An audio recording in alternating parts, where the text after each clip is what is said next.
Jujutsu Kaisen Season 2 just might be the greatest season in all of anime. After watching Season 1 a few years ago, I thought it was cool, but nothing too special. So with that said, my expectations for Season 2 are not too high. But oh my god, I was completely blown away with how good this season was. I mean, just look at the IMDb reviews, they speak for themselves. I'll be breaking this video into 3 parts: the Hidden Inventory arc, the Shibuya Incident arc, Part 1, and the Shibuya Incident arc, Part 2. Enjoy. You have the blessing of parentage, but even with that blessing, you were both beaten by a monkey like me who can't even use curse techniques.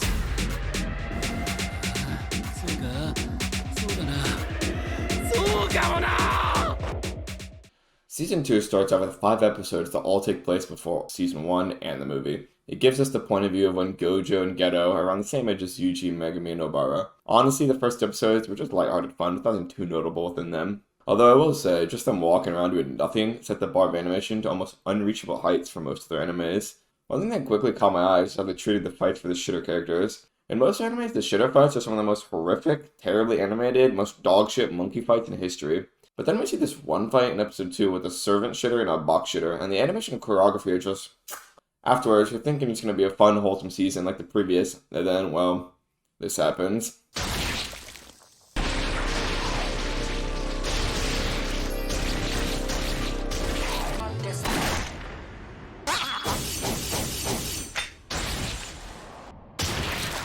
Enter Toji, a man who was only in a few episodes of the season, but rose to fame for being one of the biggest Giga Chads in fiction. I think the reason Toji comes off as such a cool character is because we have this character Gojo, well established as the strongest in the verse, and this random homeless man with the body of a Greek god walks up and absolutely blitzes him. Toji's fighting style is also so fun with it having 0 curse abilities or weird hacks. He's just straight hands, flying around like a fighter jet. I also find it hilarious that Toji said monkey 1 time and Geto adopted it as his whole personality. No matter what anyone tells you, I hate those monkeys. Anyways, with that being said, these first 5 episodes, 10 out of 10. Let's go to the Shibuya arc next. Throughout heaven and earth, I alone have the honor. The next station is Shibuya. I dragged him into fighters. You mean your last name is not Zenin? That makes me glad.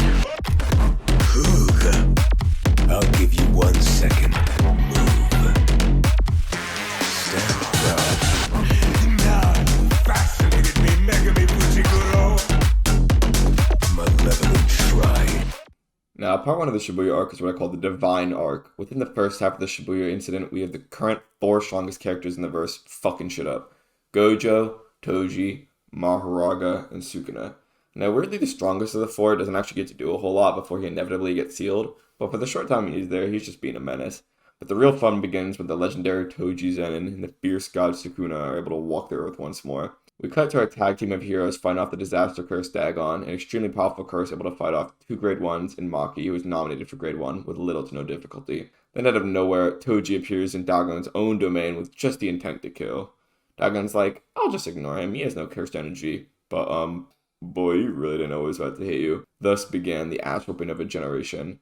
After Toji puts down his pet fish, we get the most legendary episode of the season in my opinion. Toji versus Megumi and Sukuna versus Jogo in the same episode. I mean, what do I even have to say about this episode? The animation was one of the best things I had ever had the pleasure of witnessing. And finally, the emotional moment with Toji and Megumi was just so perfect. We see Megumi getting ready to summon his 10th Shikigami, the most powerful of them all. The 10 Shadows technique is funny because you have Bunny, Wolf, Frog, and 8-handled sword divergent Sela Divine General Mahoraga. And the summoning for him overall was just fucking awesome. And some more bullshit happens. I mean, Raga Sukuna versus Mahoraga. This was probably the best fight in Season 2. 2 of the absolute strongest characters going head to head. Unlike the previous fights in Season 2 with the other special grades, it wasn't a complete one-sided beatdown. With a beautiful domain expansion, a flaming arrow, and a good soundtrack, Sukuna puts an end to the Divine arc. We're running away like a little bitch.